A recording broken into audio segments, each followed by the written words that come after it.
Sports fans, come on down to Tom Reed's Hockey City Pub for one of the best dining experiences around. Great food, an awesome staff, and amazing atmosphere is waiting for you just minutes from XL Energy Center on West 7th in St. Paul.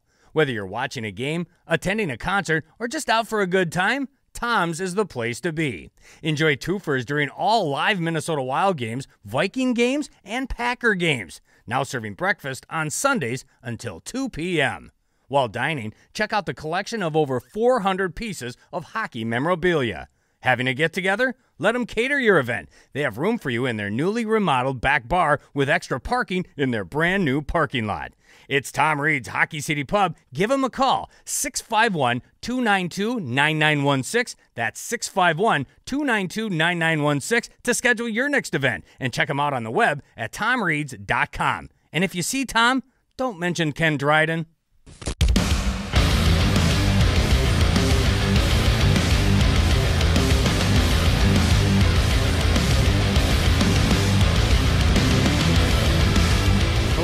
Welcome to episode 4 of the Sieve the Scribe. We are live on tape at Hockey Day in Mankato. We are in our element, me especially. I'm Dan Myers from Wild.com, and with me is Kevin Gorg from Valley Sports North. Kevin, the day has arrived.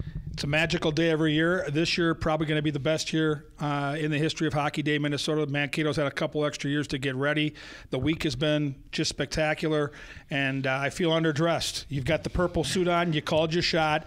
The Magic Man is in Mankato. I think I called this about 5 years ago. You did. Somewhere in this building, maybe right upstairs.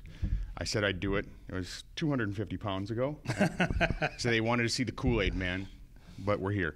And with us today, to start off the show, we have a guest-heavy show today. We're going to talk a lot of Mankato hockey, but we are talking to the Prince of Mankato hockey, the head coach of the number 2 ranked Minnesota State Mavericks, number 1 in your hearts, of course. Mike Hastings here to join us. Hasty, how's it going? Great to see you guys. Love having you here, especially on a day like this.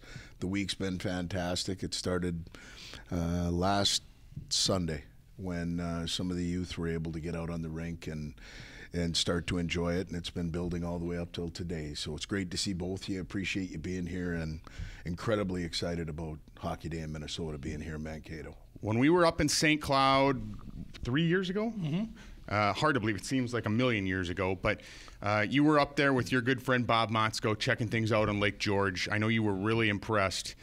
You've had many chances to kind of walk around the facility here now, everything going on up at Blakesley Stadium just across the street from here. Could you have imagined 3 years ago walking around in St. Cloud kind of looking forward to what this might look like? Does it look anything like that, or is it to me it's gone far beyond I think what I could have ever imagined? Yeah, it's different, and I don't mean that in a negative way to St. Cloud, because when I spent a lot of time at St. Cloud State, I wasn't exactly on the 4-year plan academically.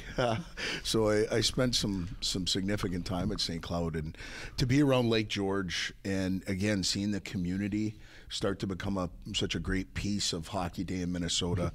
And, Motz was kind enough. He came pick me up at the hotel. We were obviously, when we were playing outside, we were playing at the Herb Brooks Arena, and he picked me up, and we went around and watched a high school game, did a couple of pieces like this, and I just, it brings back the passion of what hockey is to our state. And to see the community put their arms around it, I thought, wow, this is something else. Never thought about it coming to Mankato at that time. Didn't take that leap at that moment. And 2 years ago, when the Wild and Bally's now and the local organizing committee made the pitch, and it was awarded to Mankato, I didn't dream that it could be what it is today. And as you guys have been around now and seeing it, it's pretty special. Last night watching Karts and Bacchus and our alumni and seeing the high school games, seeing really the fiber of what I grew up with. I talked to a good friend today that's got a son playing for East Grand Forks. It's playing at 1 o'clock. And they want to get in and see what it's like to do hockey here in southern Minnesota, and it's pretty special. How about your team? You'll always live vicariously through your guys when you're a head coach. I know they've been looking forward to this for a couple of years, to finally get here to game day, to see the weather the way it is. As we record this, it's cool, but it's sunny. There's a light breeze, everything you hoped for. How has your team prepared? How excited are your players? And you had a chance to see them take the rink the other day. What's the vibe like around the Mavericks right now? You know what? They're excited. Go back to the guys that are a step behind the coaches ourselves. We're worried about Thursday, right? And trying to keep them focused just on Thursday. So once that was over and we got back that night, the guys left, and our equipment manager, Scotty Rideout, hung the sweaters, the socks, so that we were going to wear those for our skate yesterday, and happened to be in the locker room when the first guys started to kind of crawl in, and to see their expression, it's unique because I'm 55. Those guys are anywhere from 20 to 23, 24, and to see them go back to being little kids walking in that room, and the words that I'm not used to, sick, this, that, about the jerseys, they're excited about it. They're getting the eye black on, and our guys were bouncing around a little bit last night, and they're excited. And so when we were out on the skate yesterday, it was pretty special. We only went for about 20, 25 minutes. It was a little chilly yesterday. It was blowing a little bit. Our guys stayed out there for the whole hour. So that tells you about how excited they are about it. When you think about last night, bringing all the alumni back, I know you hit on that, just how important has, you've been here 10 years now at Minnesota State, how important has working with, Darren Blue especially is so good at this, but bringing those alumni back in and making them feel like they're a part of the current family. Just looking at some of the guys that were here last night, guys that played in the 60s, 70s. There's a 60-some-year-old goaltender out there last night, but it seems like it was a destination kind of thing for these guys. So many guys were going to come back, weren't going to miss this for the world. You dropped the opening puck last night and hung around. Just how fun was that for you, and how important is it to involve those alumni in what you have going on right now? Well, you know what, I love looking at the colors that you're flying right now, and last night, Ken Stanley and the Alumni Foundation put on a nice gig for those guys before the game last night. So I had an opportunity to be there. And as you mentioned earlier, Darren Blue's been, I think, the rudder and really helped me when I first got here stay connected, get connected with the people before me. Don Brose was at my first press conference when I was announced. Troy Jutting, and I told this story last night, Juts was kind enough when, we all know in the coaching business, you're going to move around. Some are going to go good, you hope, and the bad ones, you hope, are in your rearview mirror, and you turn the page. And Troy was kind enough when we were going through the process. I was interviewing. He picked up the phone. He called me, and he said, "Hey, Hasty," he says, "I just want to let you know this is an incredible spot. This is a great place. If there's anything I can do to help you through this process, please reach out and do that." And I think that says a lot about Juts. And we talked a little bit about it last night at the alumni deal, and it was special. I had some chills going out there dropping the puck. You're in between Carts and you're in between David Backus. There's a little history there as far as National Hockey League, and those guys have been builders and been supporters from day one that I've been here. So very thankful for what they've done before I got here and what they're doing now. As an alum who was here from 2003 to 2007 during that Troy Jutting era, seeing him last night was super cool. And I got a chance to talk to him after the game, and hadn't been back since he was dismissed and you were brought aboard. And I asked him, you plan on coming back? He said, "Dan, it's been 10 years since I've been back here. It's not going to be 10 years before I come back again." One of the great moments before the game, you between Juts and Don Brose, just how cool was that for you? The three guys that have held that position on a full-time basis here at Minnesota State, two guys that built a great foundation that you've been able to just build on and continue doing great things here. A special moment because for my opportunity, when you get your first head coaching job in college, I'd been a head coach in the USHL and then worked under two phenomenal guys, Don Lucia and Dean Blaze. Get an opportunity to come here and like I said, I got done at the first press conference, and Rosie comes walking up right away, and he gives me the, hey, this is a pretty special place. If there's anything I can do for you while you're here to support you in trying to, and he was pushing right away, as you guys know, Rosie. He said, hey, we got to get this facility upgraded. We've got to keep doing this. We at the time there was a little bit of a shakeup conference-wise, and he's like, hey, where are we ending up? And when you get the guys that laid the bricks before you to be around, and like I said, that call, at the time I didn't realize when Jutch reached out, how unique that is for somebody in his position at the time to reach out and say, hey, if I can help, and that this is a special place to be.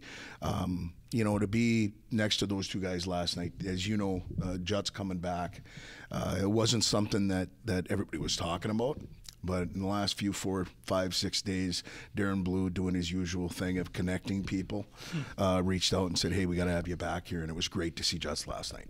Well, in your time, Hasty, you guys have been able to really build a winning tradition with Minnesota State. We know last year you broke through and went to the Frozen Four. For those that are listening to this right now and will watch Hockey Day this weekend and see your team for the first time, tell us about your squad, what you like about it, where you think they have a chance to go.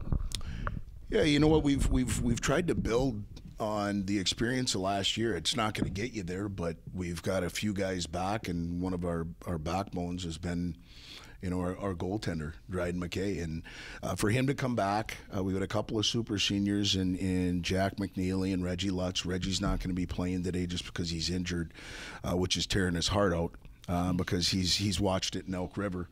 But to have some of those guys, Wyatt Amott, Ryan Sandelin, some of the guys that are from our state and represent it very well, to have them back and give us a little bit of culture to build on from last year, I think allowed us to get off to a good start. Had a tough non-conference schedule early, and were able to not be underwater when we were done with those 6 games. And so for us, I think you're hopefully going to see a team that we're from the goal line out. Our defensive core is okay and not getting the limelight.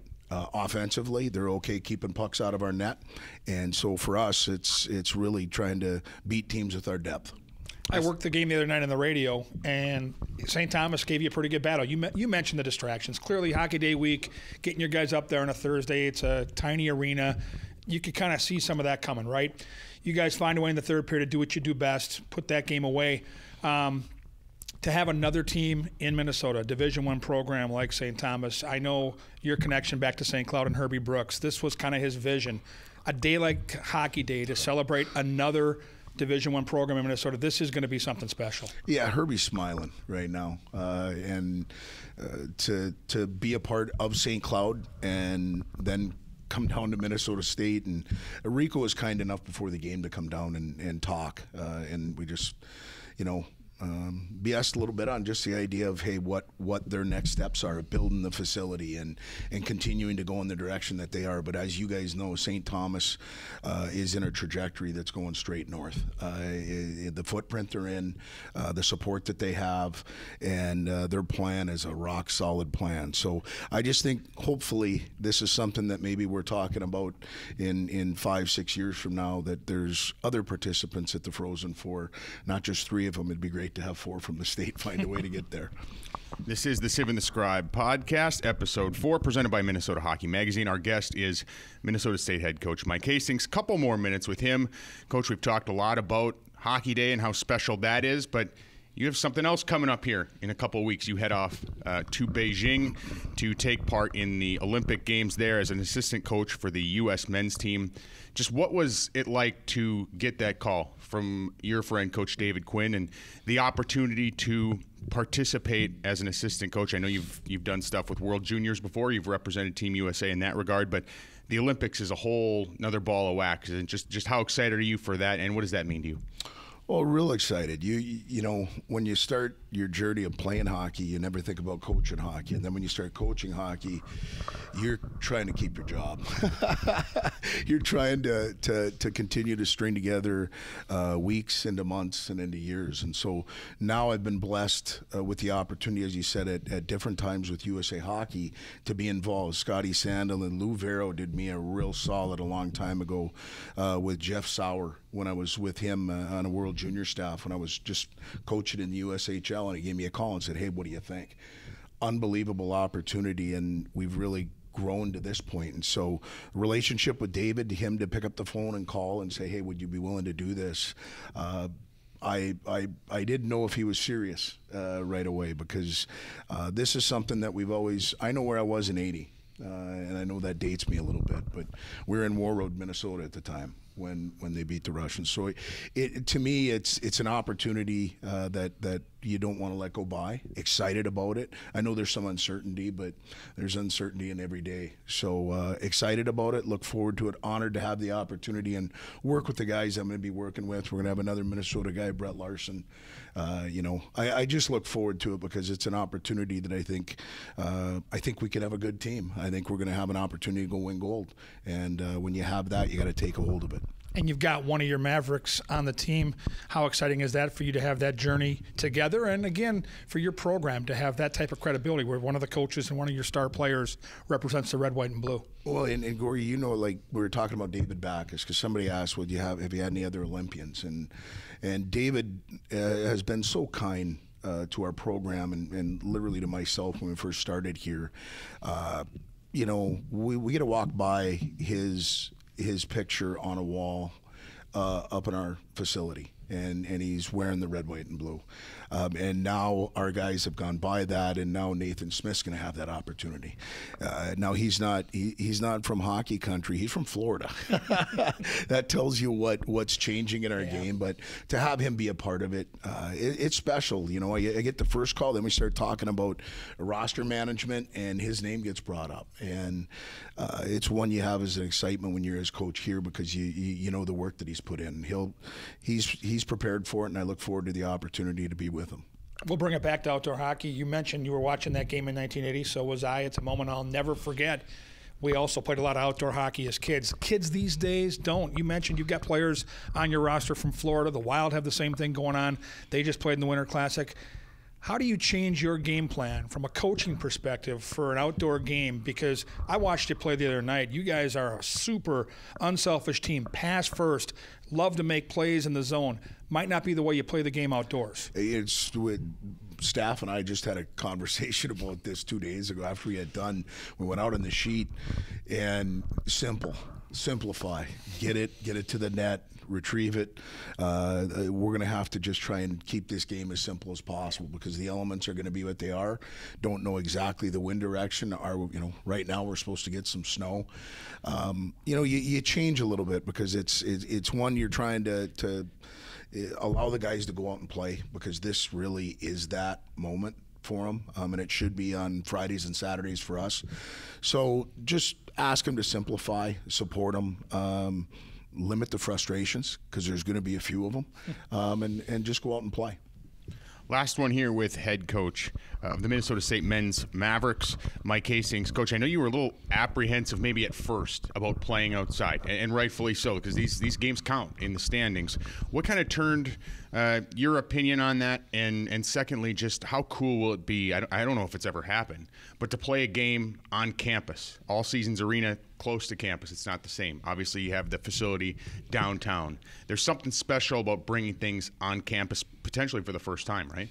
There is, and I'll give one of the co-chairs for Hockey Day, David Wittenberg, a lot of credit for that, because he called and we met at a pub, and he said, hey, what do you think about this? And my first thought, selfishly, was, hey, you know what, we want to play on Saturday. We want to play the same time, we'll be back-to-back with the Wild. And at that time, over 2 years ago, that wasn't going to be the plan, because the local organizing committee has to worry about the greater good. And, David he looked at me and he said, hey, he goes, I'd like you to leg in here. And at that moment, it clicked a bit in my mind that this isn't about MSU men's hockey team playing St. Thomas and for points. It is from the coach's standpoint. It is from our program standpoint of what's going on within our league. But this is so much bigger than that. And being from the state and seeing it go from Baudette, Minnesota to Bemidji and St. Cloud, and now being here, it just to me, it's greater than any one game. And like I said, I get a phone call from a classmate in high school that's got his son playing for East Grand Forks, and I'm going to get over, show him our rink, and get over and watch his son play at 1 o'clock. And it's a celebration of hockey, but it's such a unique setting. So I hope everybody gets an opportunity to enjoy this, because for the people that are here, I know they'll get to take it in, and the people that are watching on TV, you're going to see how we do hockey down here in the southern part of the state. What's the biggest crowd you've ever coached in front of? Oh, you know what? I've been fortunate on a couple World Juniors in Canada. I got bounced off the bench a little bit when they scored a goal to go up on us late. I'd say probably, 17,000, 18,000. But to me, it's going to seem like there's 40 today. You look up in the stands last night, and I thought, I said, wow, there's got to be three and a half last night, and I found out it was about 1,600. So, and the stands were still pretty full. So I think there's going to be a lot of people in the area today, and hopefully they all enjoy it. They can pack about 5,000 into the arena downtown, maybe double that potentially out here at Hockey Day, Minnesota today. Mike Hastings, thanks for joining us here on the Sieve The Scribe, Episode 4. Good luck today. Please cover 7 goals for my lunch bet with Kevin Gorg. Most importantly, no pressure. No. Most importantly, go win gold in a couple months, and then let's win a national championship here in a couple months as well, huh? Thanks, guys. It's great seeing you both, and I appreciate everything you do for this great game. Thank you. Thanks, Hasty. The Functional Neurology Center is a Minnetonka-based clinic staffed by a caring and progressive team of chiropractic neurologists who are experienced in treating post-concussion syndrome, chronic pain, dizziness, whiplash, migraine, and performance enhancement. They are the concussion doctors that you can trust for your comprehensive brain health in Minnesota, and who have helped many local professional hockey players that include Mark Parrish, Brock Nelson, Zach Parisi, and Tyler Nanny. The FNC combines innovative technological therapies with manual therapy to improve human function. My name is Mark Parrish, and I played hockey for 15 years and professionally, and I had some concussions, some head issues. We heard about Dr. Schmo, and we're certainly glad I did, because the difference from not just session to session during the day, but from day to day has been drastic. And just with suffering from sleep depravity for years, the last 3-4 nights I've slept like a baby and slept again like I did before I had kids, for crying out loud. You can find them online at thefnc.com. And out of the chair he goes, and into the chair comes a longtime personal friend, Shane Frederick. We got 2 guys with great hair. Yeah, I fit the bill, don't I? I feel good. I'm surrounded by my people today. I was just glad. Less is more. I was just glad to see Coach Hastings go for this haircut finally after so many years. So thanks, Hastings. Looks good on him. What a guy, too. Honestly, I could. Number one, I love his voice. You guys know who Bob Hoskins is? Longtime actor. Yeah, absolutely. He reminds me so much of Bob, and Bob was one of my very favorite actors, and I've known Hasty going back to college. He was roommates with Herm Finnegan at St. Cloud State. Hermie was one of my classmates and teammates at Burnsville. The same guy he was back in the late 80s is the guy he is now. No success changes Mike Hastings. He is as down-to-earth and as nice and as genuine as he's ever been. And so it's really hard not to pull for a guy like Mike, and I'm so glad that he's having the success he is. You hear the voice here. It is Shane Frederick. We should properly introduce you. Longtime hockey scribe at the Mankato Free Press, now doing something with soybeans. Yeah, I work in the ag communications field. Ag communications, but still dabbling. Absolutely. Host of the Maverick Hockey Live podcast, a go-to podcast for me on a weekly basis. Go check out this week's episode. There's a very special guest that joined Shane to talk a little Maverick hockey. Shane, you've been in this community now, within the hockey community for 22 years almost, right? Yep. I mean, what does this event, do you think, do for hockey in the city of Mankato in terms of growing it and continuing to grow it? You've seen it over 20 years grow to where it is now. What do you think this event can do moving forward here? Well, I think it really maybe gives Mankato a real foothold in terms of hockey and southern Minnesota as well. I think we've seen that grow over time. When I moved here in 2000 to start covering the Mavericks for the Mankato Free Press, there just wasn't a lot. You just didn't hear a lot about Southern Minnesota hockey, whether it was maybe Rochester and some of their teams that went to the state tournament. They had some players who, ended up playing for Minnesota, and a couple guys in the NHL, but it didn't really venture west from there too much. And other than Minnesota State Division III, Division II power in the 80s. And I was at Let's Play Hockey in the late 90s when MSU went Division I, before I had a chance to come down here. And you just wondered, like, okay, how does that fit in with Duluth, Bemidji, North Dakota being on the border, the old WCHA, whatever you want to call it. And over that time, I think there was just, okay, it was kind of nice. It was nice to see a Division I team here, and that's when I started covering the program. The WCHA was really good. High school teams were okay. But then the Mankato East boys made a state tournament in Class A, and then Minnesota State had a couple good runs. They had that great Gopher series here with 3 nights with 2 double overtime games and an overtime game, and suddenly you just kind of felt a little bit of momentum. Bring in Mike Hastings, etc., and 20 years later, you feel like this comes Hockey Day Minnesota, and it almost just says, okay, now Minnesota hockey it represents the full state, and I think that's pretty cool. And I think that's pretty cool that Mankato is as part of it as a Duluth, as the Iron Range, as the Section 8, as the Twin Cities. I think it's pretty cool. Why do you think Hockey Day, and we can already see the success? I mean, I'm not going to get ahead of our day here, but as we record this, it's the morning of Hockey Day Minnesota. Why do you think this particular city has been able to create such excitement, whether it's the extra time? You mentioned some of the big moments in time that have kind of built this into a hockey town, but I think for people that are new to hockey down south and hockey in Mankato, today is going to be kind of the unveiling, right? This is the day where we really show off what hockey is like in Mankato. Why do you think it's been embraced so nicely leading into this? It's funny. I'll use my own kind of life history as an example. We moved here in 2000. My wife and I, we had one small child, and we had another one on the way. And like a lot of people that I've met over time, we thought, oh, we'll come to Mankato for a couple years. I'll use this as a stepping stone. We'll move on to another job. I'll get another newspaper job, whatever it might be, go to a bigger community. I know people who came down here to get their master's degree in something and say, I'll come to Mankato for 2 years, and then, then we'll move back to the Twin Cities and do something. Everybody's stayed.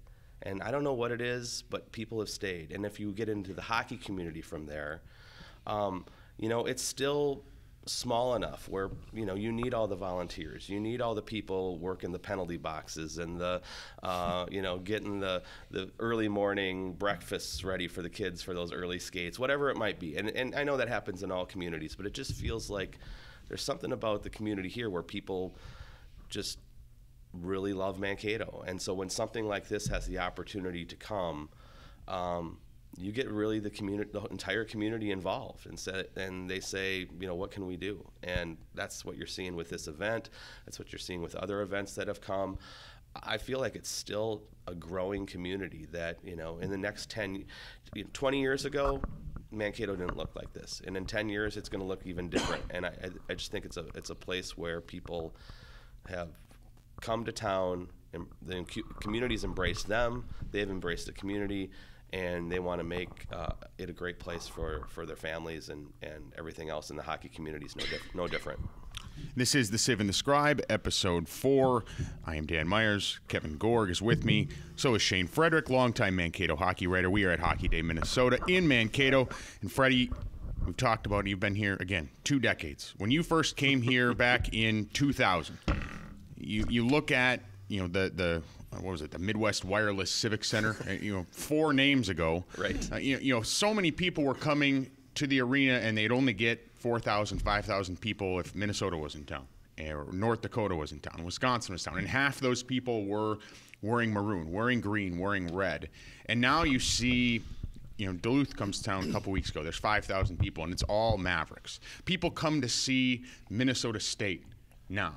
When did you kind of see that that change sort of happen, and just how much different is the kind of the buzz in the building on a nightly basis when you have a packed house and they're there to actually see the team in purple, the home team? Well, I think I first started to see it maybe, I mentioned that Gopher series, and I always try to remember what year that was. Was it 2009, I think? And I think that had a lot to do with it. But at the same time, people still only came out for the big names. So maybe they started to embrace the Mavericks more, but they weren't going to come see Michigan Tech play, or they weren't going to see Alaska Anchorage play. They still wanted the, the primetime ticket, so to speak. So they wanted, so it was starting to change. And then Mike Hastings comes along in 2012. And I think, just the combination of, what they were able to do right away and kind of turn around some of the luck the program had, and then to maintain that success over time. There was a lot of worry about what realignment, college hockey realignment. You guys know, we've seen it everywhere. I've been part of it. I've stirred the pot. Nobody wanted realignment in 2013. And I shouldn't say nobody, but nobody around Mankato did. And there was like-minded teams did. But there was a lot of fear of what was going to happen to Minnesota State. Minnesota State, Mike Hastings took that as an opportunity. They reinvested in the program. Mike built a program that it didn't matter what the conference looked like. They looked at themselves and said, we have to build what we are.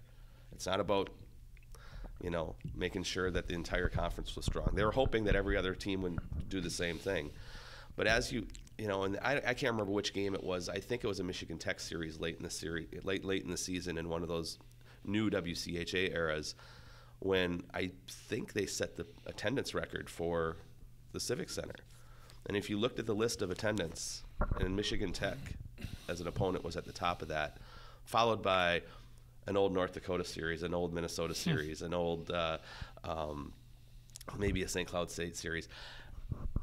That's when I went, Minnesota State's fans, they don't care who's playing. They're coming to see the Mavericks. There was an Alabama-Huntsville game that MSU won 10-0, and there were 5,000 people in the stands. People they made themselves into a major ticket in town. People want to see them play. They're fun to watch. Mike Hastings has made sure that program embraces the community, and the community embraces them back. This team clearly good enough to make a run. What would a national championship mean not only to Minnesota State but to this hockey community? Oh, I think it would be unbelievable. I think that it would really, you go from a time when that just seemed like a pipe dream. Like, a Frozen Four would be nice. Every team starts off the season saying they want to get to the Frozen Four. They want to win a national championship. But now you're starting to see the realities. Like, this team can really do it.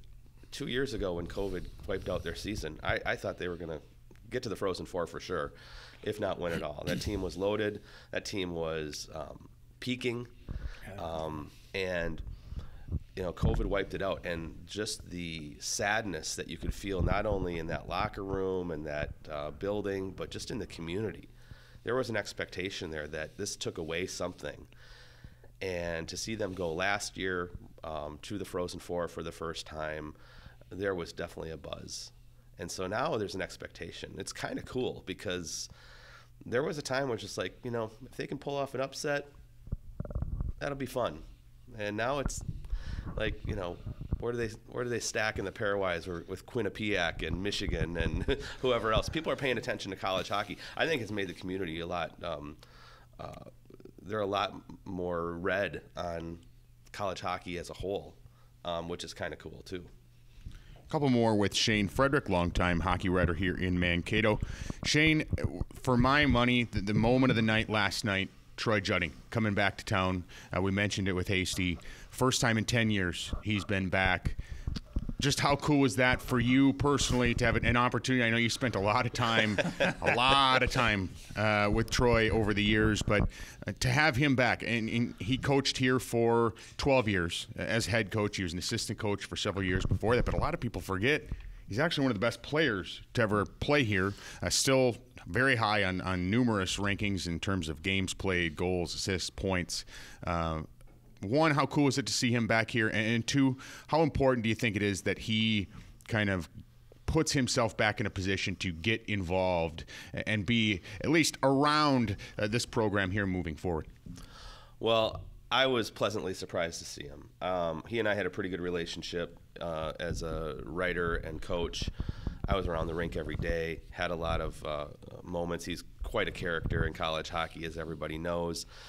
So it was really fun to see him. It was really fun to catch up. I haven't seen him since the regional in 2015, I believe it was, at Notre Dame when he was an assistant coach for Dean Blaze, and Minnesota State was at Notre Dame with Nebraska, Omaha, Harvard, and RIT. I almost forgot who the other team was, and then I remembered RIT. We don't want to talk about that. Upset Minnesota State. Terrible day. But hashtag Palmquist was pushed. Yes, but so that was great. And to answer your second question about the importance of kind of coming back into the fold of the organization of the program. Look, there's 3 people who have been a player, an assistant coach, and have been and spent more than 20 plus years with the program. And that's Don Brose, Darren Blue, who was an assistant coach for 21 years and also played here, was a captain here, and Troy Jutting, who was a player here, a longtime assistant and head coach. That's 20. Those 3 people represent, the entirety of Minnesota State history in men's hockey. And when you only have 3 coaches, 3 head coaches with Brosey, Jutting, and Mike Hastings, I think it's important to make sure that the history is maintained throughout. They've done a good job of that. And I know it was hard for Troy, I'm sure. Nobody wants to get fired from their job. No one wants to, lose their job. No one wants to leave town thinking that, they were a loser, that their program was a losing team. I'm sure it was difficult. But to see him back and to keep him around, I knew people would embrace that. I knew that fans would embrace that. I don't think anyone held any ill will to him personally. I think they saw the program got to a certain point, and like anyone who's followed sports, that's what's going to happen. Change is going to happen, and the next guy's going to come in, and they're going to also re-examine the program when the next guy comes in, and they're going to look at facilities, and they're going to look at funding, and they're going to do all those things that I'm sure the previous guy says, hey, I wanted that too, but it's just not how it works in sports. You guys know that. So I think you put that all together, and you just kind of wait it out and hope that, hey, you have an alumni event, you have an event like this, and you say, come back for this. Or he in his mind says, I'm going to come back for this. And I think it's great. I don't know how often we'll see him, but I think last night was a pretty special moment to have him back on the bench. And you mentioned Don Brose, and I go back to when I played at St. Thomas playing against his Maverick teams. When I think about the coming out party that Hockey Day and this week and this day is going to provide, I think about Don Brose. I think about the hard work it took to get this program to Division I, to get this whole thing started, and how proud he must be on a day like today with Minnesota State, this campus, this beautiful area on center stage. Yeah, it's kind of funny to see, he was on a bench last night, and all I could think of was here he is on a bench in an outdoor game in 2022, when you go back to 1969-70, and he was looking for outdoor ice that they could play on in Mankato, St. Peter, Faribault, anybody who has a rink. Is there a rink that they can play on to get this program started? Right, and now he's back outdoors on an outdoor rink, but he is because he built a program that, there wasn't high school hockey here. There was some outdoor amateur, some people who had some success, but there was not all seasons arena. There was not a civic center, certainly. He really built this. I mean, and that's, to start from nothing, win a national championship in 10 years, 10 plus years later, he's getting the program moved to Division I, to the point where now they're one of the best programs in the country. That all starts with him, and I'm glad he's been here to be part of that. I know he was excited to be around the players last night. There were a few guys skating in the alumni game who played for him, which is pretty cool. It wasn't just guys who played in the last 20 years. I think that's great, and so he means a lot to the program, and you know, I just think it was a special moment to see him able to be part of it as well. And you know, when he and Troy and Mike Hastings were together pregame last night, and people were taking pictures of the three coaches, you go like, that's pretty cool. That's 53 years of Maverick hockey coaches right there. 53 years of Maverick hockey coaches. Don Burrows, by the way, talked to him last night. He almost had a tear in his eye. He was so happy. Yeah. He could not have imagined an event like last night coming together the way it did. Shane, thank you so much for joining us here at Hockey Day in our special edition of the Sieve the Scribe, Episode 4. You're welcome, guys. Thanks for having me. The Sieve and the Scribe want to thank one of our founding sponsors, Tim Cortez Studio, for supplying the artwork for our podcast. Cortez is a famed artist and former Gopher goaltender whose work is prominently displayed on the exterior of Duluth's Heritage Sports Center in a series of 20-foot by 34-foot banners representing commitment, dedication, courage, honor, hard work, teamwork, integrity, and sportsmanship. Check out his art at www.timcortez.net. That's TIMCORTES.net, or follow Tim Cortez Studio on Facebook, where you can find commission work for the United States Hockey Hall of Fame and the UMD Bulldogs championship teams. Email timcortezstudios@gmail.com for more information. Hey, pal, you already know that CrankyApe.com is the coolest auction site on the web for everything that rolls, floats, or has an engine. But did you know we'll also sell your toys for you? Why deal with sketchy characters, tire kickers, and no-shows when you can have the ape do it? It's a heck of a lot easier, and if you're not built like me, a lot safer too. Just go to CrankyApe.com and click on the blue burst. I'll take it from there. CrankyApe.com. Why monkey around anywhere else? And we're back, Sieve the Scribe, Episode 4, presented by Minnesota Hockey Magazine. Our guest, Mankato East boys hockey coach, Adam Freese. Welcome to the show, Adam. Thanks, guys. It's good to be here this morning. So you were a part of the victorious Mankato East Cougars over Mankato West last night in boys hockey action. It started snowing in the right at basically the start of the game last night. Just how did that kind of change the game plan of what you guys wanted to accomplish, because that snow piled up real quick on the ice? Yeah, I don't think the game even got started and we had to do a shovel. I mean, I was like, holy smokes. I looked down at that end in our offensive end. I'm like, well, there's both teams have a negative. West has to skate into the snow, into the wind all night long, and we get to skate into the snowbank in our offensive zone. So there's no cycling. So you just bring the puck to the middle. So man, that helped us a little bit. It slowed us down. It slowed us up a bit. We're a fast team, but I thought it slowed us up quite a bit. We couldn't move the puck, and we couldn't run a cycle, couldn't run off the boards. Bring the puck to the middle. But hey, we found a way to get it done, I thought, and it made the experience that much more memorable. So for the kids, leading up to this week and seeing how it's playing out for your players to have that opportunity to play at that rink and be a part of Hockey Day, how has that been for you as a coach to watch play out? Yeah, I mean we've been here a lot. I don't remember what day it was because all the days are running together at this point because I've been here every day for about 9 days. But we came up here and shoveled all the stands one night. And it's interesting what the kids say and even what you see. Right, every day there's something new here. I mean, I'm guessing I'll go out there today. There's going to be new things out there today too, because this is the big day. But I mean, it's been cool for the kids to see how something like of this magnitude starts and really how it ends. So a lot of these kids are going to be entering the job field, and a couple of kids even said, "Man, I want to do this someday." And I thought that was kind of cool from a high school level standpoint for a kid to recognize, what it really does for the community.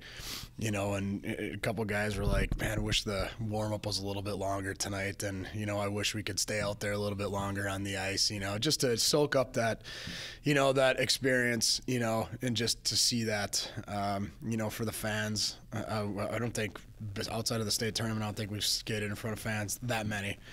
Somebody said maybe there was like 2,000 there last night. I don't know what the number was, but that was pretty cool too as well. We've been facing adversity, and we faced the adversity with the goaltending situation last night, and that was quite the story. So he got his first W. He's only been skating varsity hockey for 3 days. Wow. So he's a backup JV goalie for the longest time, and here he was, got called into action, and the boys played really well in front of him, and that was pretty crazy. We have Adam Freese, head coach of the Mankato East boys hockey team. Coach, what's it like? You talk about having your JV goalie come up in a pinch last night, pitch a shutout. Kind of coaching in this era right now, you don't know what you're going to get on a bit of a daily basis. You've got to be flexible. You've got to be able to change on the fly. And have you seen your players sort of adapt and become more adaptable, I guess, to situations that they can't always control? Yeah, one of the players said it best to me yesterday, or maybe it was Tuesday or Wednesday even. He said, we're tired of being the storybook team of there's always a story with this team, right? Getting cut off last year from COVID. Didn't get to play Hockey Day last year. Now this year you come into Hockey Day and you don't have your starting goalie. And they're just like, can we just play a normal game? A big game where it's actually normal. But they do a great job. They're very resilient. I got to give those kids a ton of credit for everything that they've gone through. I mean, the mental battles that they have to face every day, I just feel like it's always an uphill battle, but they've done a great job, with that. I commend them. They're going to be tough. They're going to be tough folks someday. And with that in mind, knowing what this generation of kid has been through, it's the dream of every hockey player that plays in Minnesota to play at the state tournament. And so to have those questions about who's in, who's out, who's healthy, who's not, will there be a tournament? We've had, after the holidays, this spike. We've seen it with pro hockey. We've seen it now with college hockey. It's trickled into high school hockey. The schedule's been a challenge for you guys. Games have been postponed. But to get right back to the heart of what you guys are doing, this team, the sections, where you're kind of going, we're a month away right now from really the crunch time of the season. How does it look for your squad? It's looking pretty good. I think we'd if today would be the season ending, I think we'd be the unanimous #1 seed in our section. I think the dream is big. Our kids have big eyes. They want to get back to that tournament. I thought last year, obviously with the season getting shortcut, I thought there was every reason we were going to be there. Dodge County represented. They were the runner-up, with some circumstances that were there too.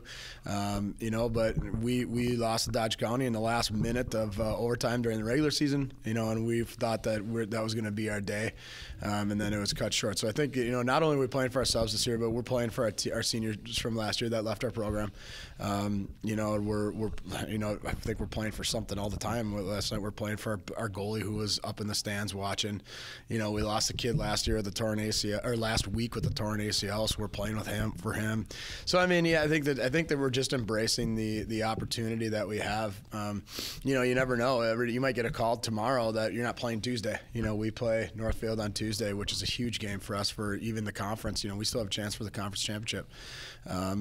So you don't know. I mean, every day is a new day, right? I mean, you come up to this big event for Hockey Day, right? And you're like, with all of the things throughout, like you said, the NHL, college hockey, the postponements, like, what if you have a whole rash of them, right? And then all of a sudden it's like, well, guess what? We're not playing. Well, what do you do about it, right? But I think, I think our team's looking really good. We're really fast. We're physical, I think we saw that last night. So I think that's going to be a good show. You mentioned your team really going to battle for those seniors from last year. I had a chance to come down and chat with you a week or two ago ahead of Hockey Day, talk to your captain, Aiden Prochaska. What a perspective he has for a kid who's, 17, 18 years old.